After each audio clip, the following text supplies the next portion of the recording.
Welcome to Real Wealth, Real Health, the show that empowers you with insights, information, and inspiration to achieve your version of financial wellness.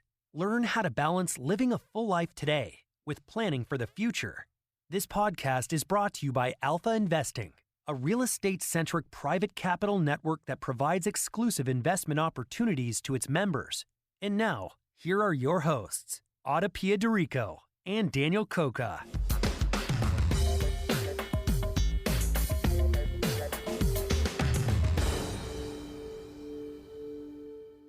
Hello, welcome back to another episode of Real Wealth, Real Health. Our guest today is Tracy McWilliams.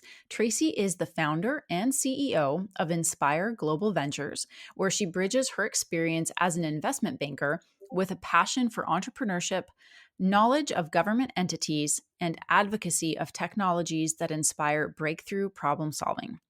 Tracy knows the ins and outs of what it means to be a good founder from her experience of investing in early stage companies. It was that experience that led her to recognize an enormous gap in the marketplace for investors and early stage companies.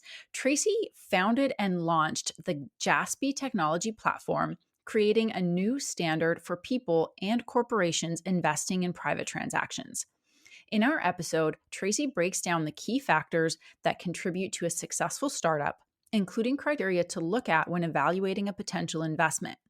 She also talks about the idea that anyone can be an entrepreneur, and she shares advice for founders who want to pivot but aren't sure if the timing is right. If you're already an early stage investor or considering investing in a private transaction, this startup will give you invaluable insights that will help not only your selection process and portfolio, but also the founders and companies that you're investing in. Tracy, it's so good to have you on the podcast. Welcome. Thank you, Adapia. It's great to be here. So you are a very special person to me, whether you know this or not. You are one of the women who has made such a huge impact on my life. And I have so much respect for you. And when we first met like 7 years ago, I thought I want to grow up and be like so much about how to be a good investor, a good business person, a good founder, and even a good capital raiser. I appreciate you so much. And your trajectory from investment banking to angel investing to now being a founder breaks a lot of perceived barriers that people might think about or that they have about when somebody should be a founder, like, oh, just right out of college, these kids out of college, but you're taking this on after having been in investment banking and angel and VC. And I just think it's so fantastic. So could you talk a little bit about why you decided to take that leap into being a founder at this stage of your life and what you're working on? Yes. Well, I think the idea just came to me. And so it wasn't anything that was planned. And I think that's how a lot of entrepreneurs, and whether they're out of college, later in their life, mid-stage in their life, I think that's how people really do it, is they have an idea. And the idea is to do something that is either disruptive or improve what is going on with the marketplace, whatever they choose to do. And that's what happened with me. In the last, when we were like on lockdown, I just had this idea, being an investor and being a VC and coming from investment banking, that I wanted to bridge the gap between corporates and early stage companies, because there's really two separate paths completely. And unfortunately, being in both areas, advising companies and investing in companies, I saw the gap because I lived it. I had no ability to really manage my assets anywhere, no ability to really interpret what corporates needed to look at early stage companies. And so it was more of the idea came to me than anything else. And it was such a compelling idea that I just had to take an action and move on it. And so it wasn't a thought process like, wow, I'm at this point in my life. But now that I'm further down the road, it is exciting, but it's also very time consuming, but it is worth it because I'm seeing things come to fruition that I put together through this concept. And can you talk a little bit about your company and that gap that it fills? Because it truly is a white space, and one that maybe other investors like you that invest in VC and angel and startup, and they might not even know they need this. Yeah, it's interesting. There is a very fragmented marketplace, and the marketplace is extremely fragmented when it comes to early stage companies. And whether it's corporates investing in early stage companies, institutions looking at early stage companies, or family offices looking at early stage companies, this whole alternative asset, private investment side, there's such a need for individuals to get into it, but there's no way to manage that process. They're doing it on Excel spreadsheets. We went through, my partner and I, looking at voice of customer for this space, and we interviewed hundreds of users or investors in early stage companies. And what we found was they were using anywhere from 3 to 10 technologies just to manage their review and investment of early stage companies. And so the market is so fragmented. How do you pull that together, especially from the corporate side? We're seeing so much disruption in massive institutions and corporations, and they want to stay nimble. They want to be innovative, but some of their innovation departments, that's where they put people to figure out what they want to do next. And so the question is, how do they evolve? And so this idea it was called Jaspy, and it's a technology platform that manages the whole process and simplifies managing, looking at technologies, looking at investments, as well as getting data that supports those investments.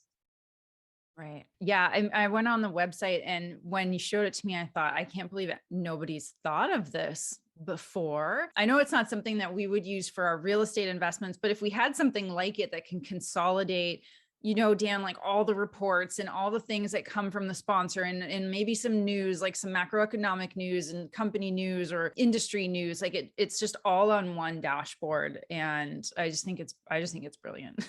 Well, it's tough as an early stage company, because when you start out, it's all about, the things that allow you to survive, right? And that's what you focus on. And then all of a sudden, all of these other things like the organization and things that actually allow you to grow, like they kind of got put to the wayside for a while, and then you got to figure it out really quickly, right? And so it's nice to have a solution you could plug in and, just kind of get there much faster than you otherwise would be able to. Yeah, there's a lot of chaos in the early parts of building a company. And then all of a sudden you're like, wow, where's that email that document was attached to? Somebody needs it. Or where's the AIN? Or where's any of my formation documents? And then you get to a point was, I want to track this company that I invested in. Where do you do that? And there's not a lot of simple solutions that pulls everything together in one place. I wonder if you could adapt that for real estate sponsors. Cause we only work with sponsors of a certain level, like so many years in, so much AUM, but we meet a lot that maybe in 2, 3, 5 years would be perfect. So if we could track them consistently and check in with them, that would actually be maybe that's like, your next thing is to hit the real estate industry. What is funny that you mentioned that. I had a conversation today with my business partner, and it's the same. We had this conversation because she spoke with someone who's using Jaspy for private transactions. It's actually an institution, a university, but additionally, he is in the economic development area, and he invests in real estate, and not, as you're talking about, not large sponsors, for example. And he asked us, he loves the system so much, could the system be used for real estate? And the answer is yes. We are looking at that, because one of our advisors also is mentioned that this would be perfect for smaller to mid-size real estate investors. And it could be a mom and pop, or it could be a small real estate investment company that doesn't have a place to manage all this. So the answer is, it came up today, as a matter of fact. So we are looking at that. Amazing. I'm not surprised, because it's so needed. And I did want to ask you, so you did investment banking. And can you run through really quickly, because where I want to get to is how your experience, it being in investment banking, angel, VC, advisory, helped you as a founder? Okay, well, I'm gonna start really that, my belief system is that life isn't necessarily linear. Mm-hmm. So most people think, if I do this, then I'll get here, or I'll do this and I get here. And they think everything is either generational or it's linear. You take one step to the other. I really have not really lived life that way. It's whether the opportunity comes up, whether I want to create something else in my life. And so at any point in your life, I do believe that you can create anything you want. And at this point, I started in investment banking because it made sense. And that's something I wanted to do at the time. And I was financing debt and corporates with an investment banking, mostly out of California, some other local states nearby. And then from there, I decided I was looking at private transactions and just decided to move on from private transactions, obviously to do more of VC investing. And then from there, it created this company. What's interesting is we have choices as we go along, and the experiences in each one of our experiences in life lead us to have an understanding of the next step, or when you get to the next step, to be able to implement it. So even if someone was in the entertainment industry and then went into banking, whatever they learned there, they were able to carry over because they're able to make decisions quickly and be able to implement based on their experiences of the past. So not everything has to be like, well, you're an investment banker and then you do this other thing. And that's okay. We all can have those experiences. What it did teach me, though, is the most successful early stage founders, from my experience, really have the ability to execute and implement and understand timelines and understand how to get things done and make quick decisions. And I think that's the expertise and experience that I've gained from all the past experiences that I've had. Yeah. Dan, I see you nodding.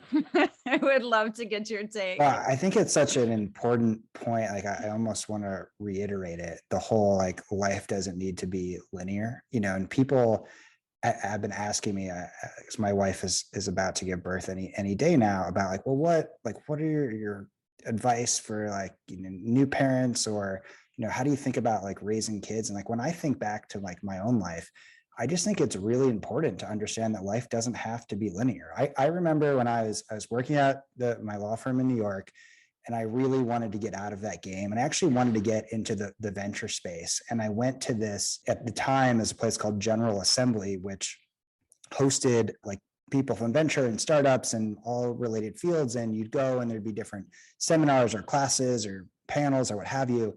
And I went to one about lawyers who want to be entrepreneurs. And every single one of the lawyers on the panel said, I was a lawyer at a law firm. Then I went in-house and became a general counsel at another company. Then something happened. Maybe that company exited, an IPO'd, what have you. Then I got the opportunity to do something on the operational side. Then after that, we exited this. And then finally, I got to do what I actually wanted to do, which was be involved in the management of an early stage company. And I always thought, that's a really long path. Like, I'm 26 years old, and like, I want to do this before I'm 40, right? And so that's just a long way of saying that point. Like, it's something that it really resonates with me personally and my life story for all the reasons you just mentioned. Yeah, what's interesting is that entrepreneurs, and this is why I believe you can be an entrepreneur at any point in your life, they understand this more than anyone, because when you're an entrepreneur and you're going through, it's the best day of your life, and it's also the scariest and worst day. I mean, it's this roller coaster ride. So you're never thinking about linear. Well, if I do this step, then the next step will happen. And so it's always that the chaos and the risk. And exactly what you're saying is they don't think linear. They just think they're just trying to get up in the morning and take the next step. So they don't actually go thinking, I mean, they see the big picture and that's what drives them, but they don't see it as a straight line. They just see it as like, I just have to get up today and really make it happen today. And so exactly what you're talking about. And there's a lot of people that are really stuck in that whole linear, like, if I just do this and this step and the next step, and then the world changed so much in just the last couple of years. And we're all now like, wow. And I'm knowing that, I'm really happy I did start Jaspy and have this technology platform, because it wasn't expected and it wasn't linear, but it's also something that's very exciting and something needed in the market. And so what is the most surprising thing to you about like being on the other side now of the founder investor table? It's interesting when you're an investor, there's a certain level of like founders that are just like, I want to help you. Everything is great, because you're an investor and they want you to invest. when you're a founder, you just become part of the founder circle. And it's like, oh, you're another founder, or you're a founder. So you get people that are super supportive, that just like, let me help you, I've been there. And you get people that are just trying to take the next step. And so you see all these different, that's the surprising part to me. The other thing is, I want things to go faster because I have the capability to go like make decisions quickly and move forward quickly. The problem is it doesn't move as quickly as I want it to move. And maybe that's just the entrepreneur's issue, but that I think is also surprising because I know exactly we're very definitive on the next steps of what we're doing, but getting everyone else to move as quickly is a little more challenging than I thought it was going to be. Oh, yeah, that makes sense. Do you find that it's like with the capital raising side of it too, and like pulling everyone together? Because that's always part of it, is like kind of herding cats and getting your lead. And how are you navigating that, being on the other side of it? Well, it's interesting. We've had a lot of individual and advisors put money into Jaspy, and we took an untraditional path in the sense that even though we were in the seed round, our technology is live and we're actually revenue positive. So we're closing our round and going into seed one, or even even Series A, but seed one, and we're going to be raising more of a traditional round, because we really never stopped. We had enough capital to grow the business, to keep it, to make it live. And that was a decision that really we made straight up front, that no matter what, the money is going into the technology. Because one of the things that founders mistakes they made is they hire all these employees before their technology is done. And so we wanted to make sure, because there was so much uncertainty when we came up with this concept, because people are locked down. We wanted to make sure that no matter what, the technology would be live when we came out of this. And that's the direction we went. So it is. And we have paying customers and clients that are loving the system. And now we're going to raise our seed one larger round. That's fantastic. I did want to ask how you met your co-founder and what makes that partnership work so well. It's really funny how we met. We actually met we were both advisors to an incredible founder out of New York in the real estate space. She wanted to create a real estate technology platform. She's a high net worth broker in Manhattan, which is a tough market. And she's excellent at what she does. And so we are both advising her. My partner's on the corporate strategy side. So she's been in corporate like I have, and also supports early stage founders. And so we met on a call, and we met on Zooms, and I just thought to myself, it was a complete compliment to my skill set. She's in strategy, she's in marketing. I come from the banking side. I just knew that if I was going to do anything, and I had nothing planned, nothing in mind, and it was several years later, I just thought she's somebody I'd want to work with. And then when this idea came, I reached out to her and said, hey, are you interested in doing something like this? And she had just left her corporate job, and she was doing strategy and marketing. And she has a background in behavioral science, which really factors into our AI piece of Jaspy. And so she said, yeah. And so she hopped right in. And what's interesting that people don't realize is we spent probably a year and a half, and we had never met except for on Zoom.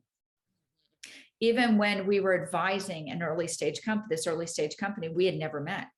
So it was only in October of this past year, she's right outside of New York. I was going to a wedding it happened to be at a venue down the street from where she lived. And she said, I'm coming over to meet you in person.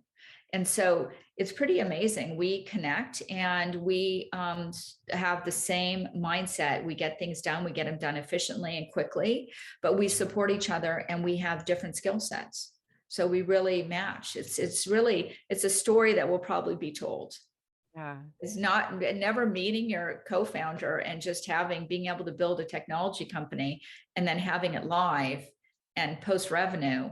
Then we decided we were going to meet. So it's a story. It says everything, doesn't it, about when things are meant to be, and also benefits that come out of situations that are, like the pandemic was obviously not good, but so much changed for the better. I mean, there's so much innovation that came out of it. I can't even count the number of people that I've never met in person, but for the past 2 years have seen consistently in some form or another on Zoom. And I have had the opportunity to meet a few of them here or there. And it's always like, oh, you're a lot taller than I thought you would be. Or I just like, it's such an interesting experience. And yet there's such a close connection that after that first like 30 seconds of like, oh, weird, you're a real like 3D person, it just carries on as though we had never not met in person.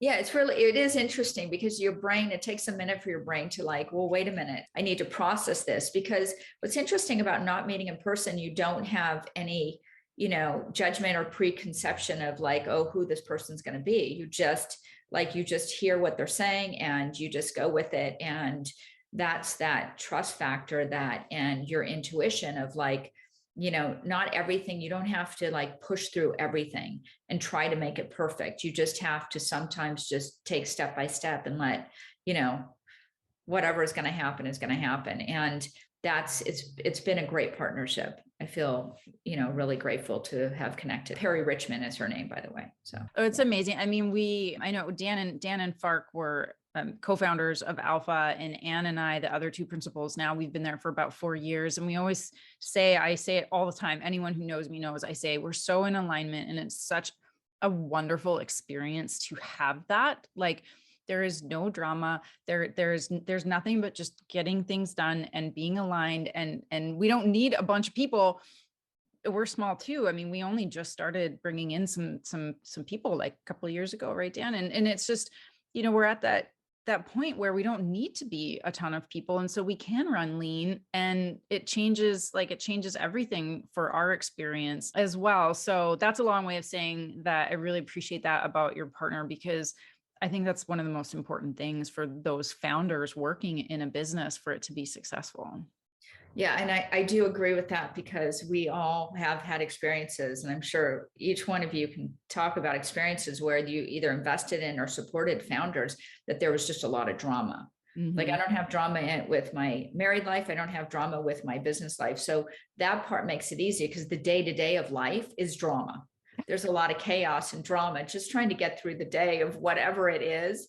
And so some people do well with that, but I find that founders that are really focused and aligned are able to create a more successful company in a quicker manner. And the chaos usually sometimes doesn't end well if there's too much chaos within a team, you're looking at. So makes a difference. Yeah. Yeah, absolutely. Yeah. It's a real gift. And sometimes it takes some time to find those right partners. And I know a lot of people I've spoken to lately, like a few people who are in corporate, and they were saying, I'm thinking about one woman specifically who she was saying, I never thought I could be an entrepreneur. And I know that for a lot of people, that hearing this, I think, is going to be really inspiring to them, because you can be, it's not like some special magical thing. Like you said, like you had an idea, you started to execute on it, and and it's coming together because you have the right partnership. So I think that all of that is like hopefully really inspiring to anybody who's considering, and I think a lot of people are. I think the pandemic has pushed a lot of those buttons for people where not that they want to resign because, oh, it's the great resignation, but I feel like people just want to do something more. They want to express themselves creatively. They want to give of themselves in a different way and see what they're capable of in a different way. I feel like the pandemic really accelerated that inner fire of creativity. I think it has. And I grew up in an entrepreneur family, so I saw it every day and I lived it every day. And so it really is. There is, everybody can be an entrepreneur. You just have to be willing. You have to be a risk taker, and you have to be comfortable with change and uncertainty. And I have so much respect for anyone that just sticks a flag up, gets a sign made, gets a logo made, and says, I'm in business. Because they don't know if they're going to get clients. They don't know what the next steps are. They just believe that that they're going to somehow make it work. And so I have the utmost respect for any entrepreneur, no matter where they are in life. Yeah, I agree. Yeah, I agree. Yeah, and one thing I'll add, it requires a good bit of, if I can say that, to think that you're going to kind of get out there and you're just going to make it happen. That kind of blind confidence is something that, while silly in retrospect, knowing how things play out is actually a really important part of putting yourself out there. Yeah, I think that's a great point. I think that if you actually knew what the road was paved with and how much, twists and turns, some people may not take it, because you're right. You just have to believe that it's going to work itself out. Mm. Yeah, it's like I know Dan always says I'm some kind of eternal optimist of sorts, but yeah, so many times you take these leaps, and all those leaps I know that I've taken where thankfully I didn't really think it through certain things. They worked out really well because there was an optimism in me where I just knew that it didn't matter. It would be okay. And I think in the entrepreneurial space, that's actually your fuel, because if nobody has paved that road before, then nobody can tell you can't do it, because we get so bogged down by that. Oh, you can't do that. It's never been done before. And who are you to change it? And it's like, well, why not? That's it. I love that, the naivete. It's like, yeah, well, says who? Let me try. Yeah, no. And what's interesting is that not every idea is going to be an original idea and be 100% perfect. And so it really is the team that makes the concept go, as opposed to the concept that is the concept that's investable. And so companies that I've invested in, and we've all had great companies, and then we've all had companies that didn't do as great, but those companies, it was the team. So they may have had the best concept. I mean, I've invested where there's just the best concept. They're way ahead of their time, but the team couldn't execute, or there was a lot of changes in the world. Otherwise, there's, an okay concept, but an improvement on what's going on. And all of a sudden, like, they're able to execute and make it happen. And so even if you have an idea that improves on something, I think it's worth exploring if that's the direction. I mean, really, that's kind of where we were. There was a major gap in the marketplace. There was a fragmented market, and being able to implement something that improves how people interact in the private market space, whether it's creating an ecosystem, which is one of the things that Jaspy does as well, but also being able to implement ideas at the same time and simplify your life. I mean, there's just so much to do every day on everything. Yeah.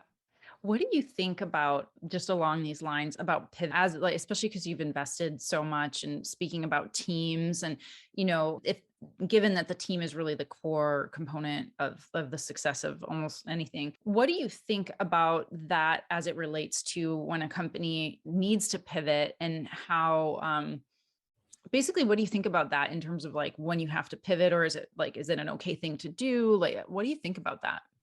I think you need to really think it through. I think when you put together a plan and you start implementing that plan, you have to be open to pivoting, but there's a timing element to it also.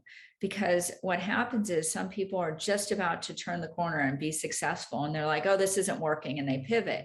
But you really have to do it backed on, you have to do some research. Is it not working because our system isn't on target, or we're not reaching the right target market? Or is it not working because we're not doing something correct, or we need to pivot? And so I always take my time to really focus if I'm going to shift, because it's really easy to do. Oh, there's another shiny object in there. Oh, somebody else is doing this. Oh, maybe we can do this. And if we add this, then our system will be just as good at that system. You really have to make sure that your vision is still your vision. There's going to be a lot of shiny objects around you to make you want to pivot, but you have to make sure you're pivoting for the right reasons. So I think pivoting is great, but for the right reasons, not because, wow, the competition's coming out, or you had the best idea, but now somebody else is out there. So you got to make sure it's your vision and you stay true to it all the way through. And if you need to pivot because the market's changing, that's a different story. Right. Amazing. Yeah. Thank you for that. That's so wonderful. It made me think about with Alpha, we really decided to focus. So it's not really pivoting, but we've done a few different asset classes, and then we decided to really just focus on the needs base. So like housing based. And so we've done some self-storage, and we've done some office here and there, but then, it is that focus. And so it wasn't a pivot. It was just more of what you said about just like choose that path and stick to it long enough that you don't give up right before you would be otherwise successful. So I really appreciate that insight. Yeah. And then once you get to the level that you want to be at, then you can start adding in additional areas. But I think that's the biggest mistake, is that people they stay narrow initially, and then they they aren't moving fast enough, or, they're not getting enough information. So they start going big as far as the vision. And unfortunately, it's hard to implement big. It's really hard to implement big. I mean, you still have to stay focused. Your vision could be big, but those steps still need to be taken. Those small steps still need to be taken. And so it's hard to go from zero to like all of a sudden you're at, doing every asset class. Well, it's funny because most people probably don't know this because it was a decision that was changed in the infancy of Alpha. But when we first started the firm, the intention was for Alpha to be a very large alternatives marketplace of sorts. And at the time, in addition to real estate, we were looking at solar deals, we were looking at venture deals. And I feel like it was like a month in, we're like, this just doesn't work. There's too much going on. There's too much noise. We're a small team. We really have to focus on X, and we have to get really good at X before we can convince people to trust us, with their investment capital. Right. And so, yeah, I think that's a really good point. And then you took the next step and you really stayed focused, and now you guys are growing. So, I mean, it really says everything about that process. It's harder to do than people think, because everything looks so good. And it's like, wow, but if I did this one deal, then that'll make a difference. I mean, even with building a technology company, we want to put so many features in, but you have to stay super focused because the system has to be consistent, work together. You have to have a really interesting and a great user experience. Same thing on the investment side. You need to hit the numbers, but you have to stay super focused on what you're providing to your investors. Yep. It's very easy to get distracted by shiny things. It's so easy. So easy. And because I've been an investor, I am so sensitive to investors because I've had, I'm just very sensitive. It's almost like, if people put their trust in me and give me their capital, I'm going to make this work no matter what. And I'm going to stay focused and for them. But yes, there's so many shiny objects out there and so many deals and so much to do. And that could be the next one. That could be the great one. And it's hard to stay super focused, but it's also recipe for success. I agree completely. I've been really seeing that. I appreciate that so much. I see a lot of that in our partner FARC. Like, I'm shiny object syndrome, one, like that's me, like that, but that's also my nature. I'm always out there looking at things and finding opportunities and talking to people. And I'm so appreciative of the way FARC is so focused on like, know this thing. Like, I remember coming into Alpha and obviously I was coming in from more like single family, like hard money lending side. And I remember saying, hey, I think we should look at single family rental space, because I knew that it was a growing space coming at it from the other side. And then we started doing single family rental portfolios in our own way. When did we start? Like last year. So it's also a timing thing. Like, I was like, oh, this is a great idea. Let's do it. But it took a few years to figure out, first of all, to get really good at what we were doing then. And then when the time came, to your point of looking at how could we do this in a scalable way, which is actually really challenging to do with single family rental on the equity side.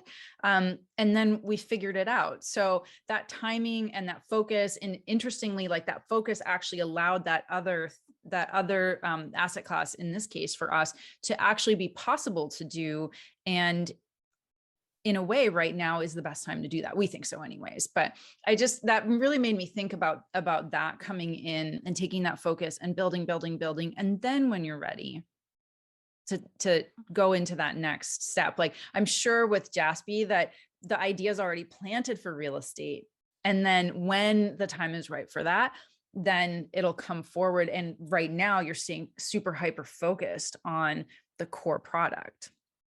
Yeah, and it is the issue of going back to what is the thing that surprised me the most is that even when you're super focused on what you have to do in the steps, it takes longer than you thought. So as you said, 2 years, and then all of a sudden it sets you up for this opportunity to go into this direction.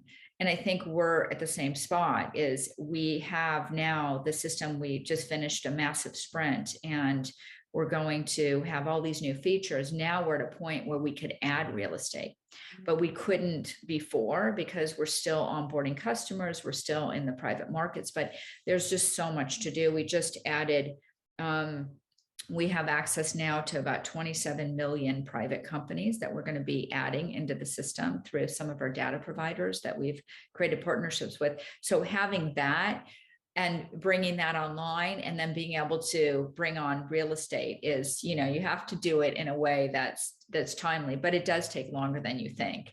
And when you get to there, you're like, okay, what's the next step? And it becomes very obvious the direction you need to go. Yeah.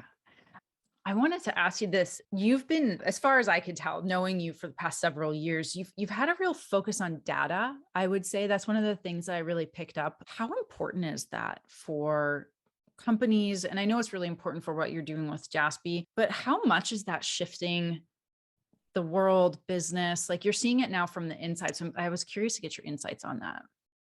It's an interesting question. I think that it's always going to be a focus. Collecting information, whether it's being in real estate to be able to make investment decisions or collecting data for several different reasons, is always going to be important. The key now, and this is why AI and that whole machine learning has had an incredible sprint for a long time now. It's had an incredible run, is because there's so much information out there. So how do you parse the data to make it actually valuable to what you need? And so I think data is always going to be important, but curated, or that you can actually use that is important to you, is always going to be important. Otherwise, you just have a bucket of information and you got to keep sorting through it. And like that, what's the saying? Like what gets measured gets improved. I think that's it. Is so true. Like the number of times that we're having conversations, like I want to know what percentage of X, behave in Y way. And she's like, well, someone's got to actually measure, that, and then look at it over a period of time and analyze the data. And it's a long way of it's so valuable, but so hard to kind of get going in the first place, if that makes sense. Yes, absolutely. Because that's why early stage companies, it's just like you can have an idea, but you need to have the information and the data to sort through to really see if that is going to be the direction. Like with Jaspy, we have an AI component that we're building out, which is going to be weighted characteristics. As I mentioned, my partner Perry comes from the behavioral science side, and she has a property that weights the success of an early stage founder. And so part of that is going to be part of the AI piece, but you have to be able to have enough data to be able to come up with characteristics of successful founders. And so we are now in that phase to do that. But it does, you can't just come out with it without the data, and it does take time and to build it. But yes, absolutely. It's hard. If you want to be a founder, you don't need data, then you can just continue to grow and expand. And that's the interesting part. And even if you have a technology platform, all that information is going to be curated over time. And then all of a sudden you'll wake up with all this information that will be useful. Yeah, it's always an interesting balance from my perspective, because you want to be comfortable at some level with making decisions from your gut. You understand the environment you're in, but oftentimes I think when we do that, it's a little bit lazy because we haven't gone out and collected the data and analyzed it and said, this is the reason we're going forward. We say, oh, it feels like this is the direction we should go. And so it's always interesting, balancing those two elements really of any decision. I agree. And when we first started this, we did a lot of voice of customer. And what's interesting is that's now pivoting a little bit, because we had so many customers, large institutions, that couldn't wait to use Jaspy. And now it's interesting because the middle market of institutions and corporates are really focused on what we're doing. So it depends. So that information changed, and the large institutions are interested in Jaspy because it helps with their digital transformation, and they're all focused on that now. So how do they do digital transformation, and how do they track it? How do they keep track of it? How do they see innovation in companies that they would never be able to find on their own. So it's an interesting marketplace, but absolutely. Otherwise, it's just like, okay, let's do this. Let's use this as a customer. Let's go to this. But it really has shifted and changed. And if we didn't start with all that interviewing and voice of customers, we would never have known. So it is a process. I'd rather just sometimes go with my gut. Let's just go down this path. Yeah. Because it is easier, but in the long term, it's sometimes you need the information. Yeah, I think you're a great example of that intuition, intellect, which for me is so important, is like following your gut and then validating with the information. And as we've been having this conversation, the example that came to my mind about the sort of like what not to do, even though it seemed really successful for a long time, is WeWork, right? Where they had, I mean, so much money, and then they were doing we this and whatever, all the we's that they were trying to do, and then ultimately they were so unfocused, amongst other things. I'm sure there were other reasons, but that was the example that kind of came to my mind when we were speaking about the focus and not the shiny objects and not trying to be too big, too fast, and like having a lot of data, but again, the distraction factor there. To me, that was my example for that. That was incredible, the way they grew so quickly, and the concept of community.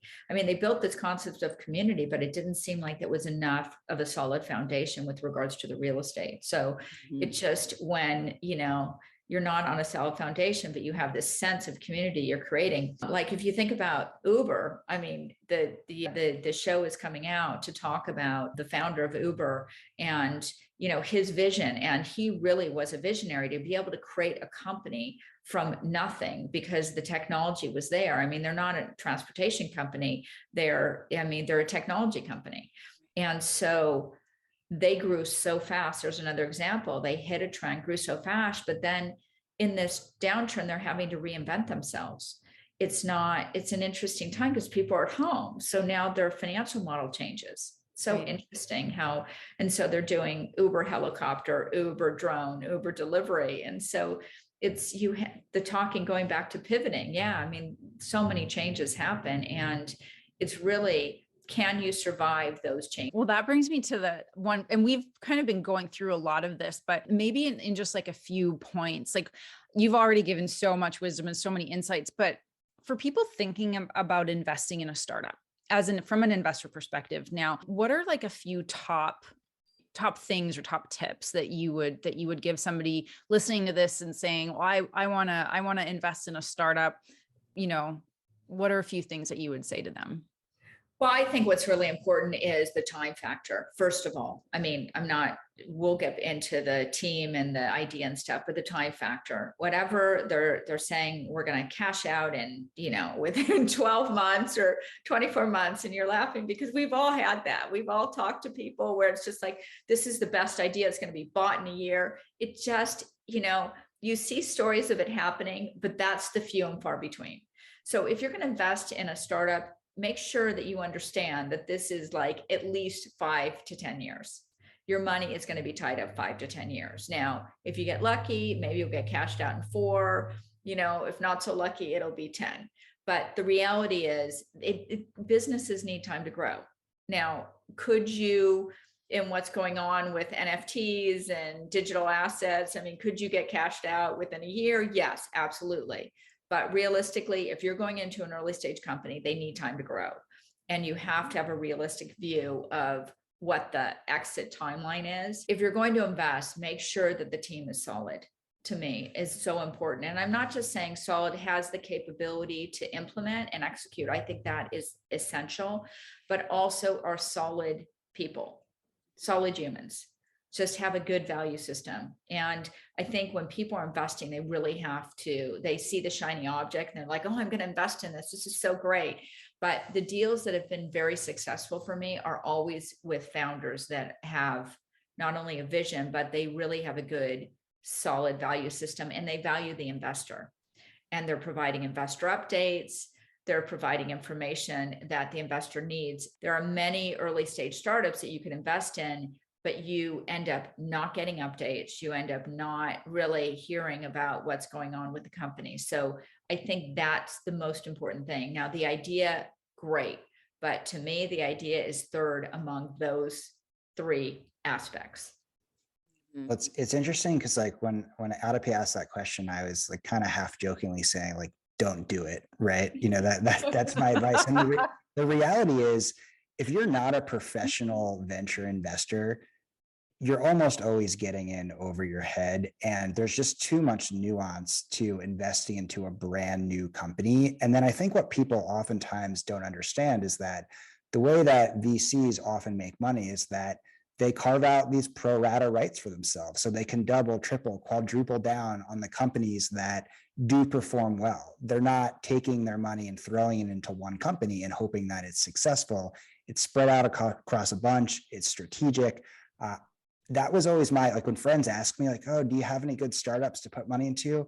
My answer is usually no, but every now and again I'll send someone somewhere, and it is what it is. But that's something I wonder if that's how you think about it as as a professional investor speaking to an unsophisticated startup person.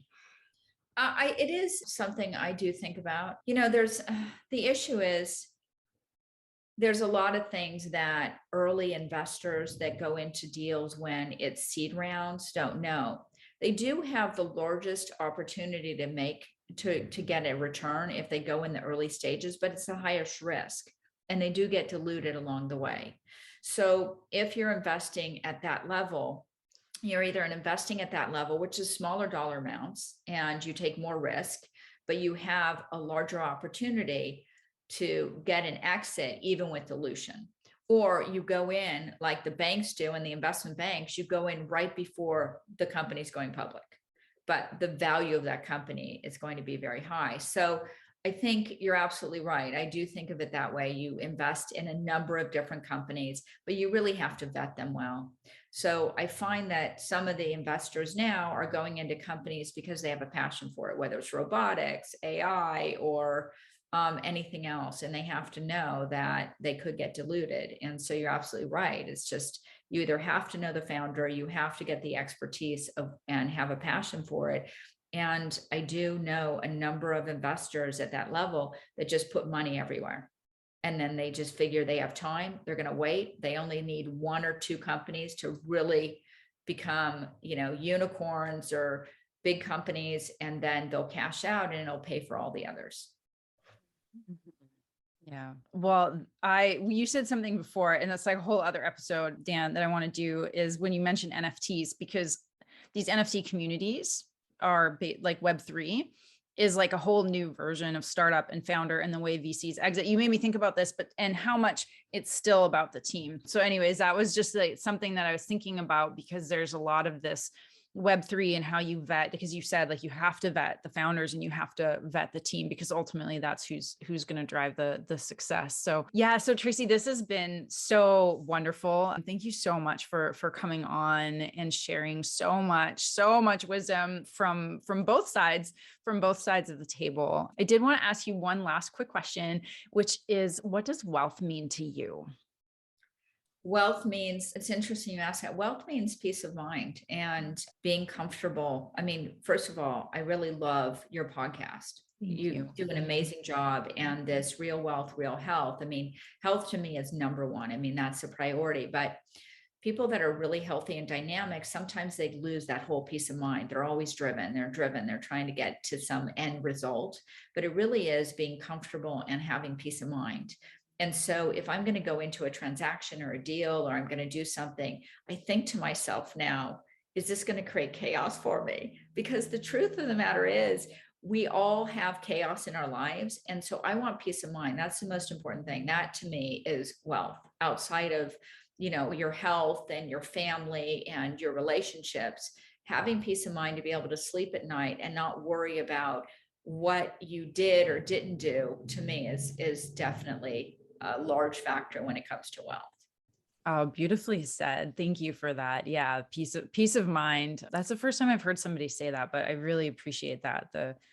What that gives you. You taught me to be very centered in my energy, because my squirrely tendencies and my shiny object syndrome actually cause a lot of internal chaos. And that was one of the things you did teach me, was to be centered in my energy in a very dynamic world. So it's great. No, I feel like I love this podcast. I love what you're creating here, and you have a great team with what you're doing in business and what you're doing here. And I'm so happy to be able to come on and chat with both of you. And it's just awesome. Thank you so much, Tracy.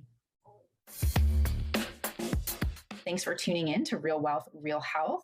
We hope that you've enjoyed today's episode and found it both informative and insightful. We welcome all your questions and your feedback about today's episode, and especially we welcome your questions about specific topics that you would like us to cover. So shoot us an email at podcast@alphai.com. And if you have a moment, we really appreciate ratings and reviews, as it helps us grow our online community and our interactions with you.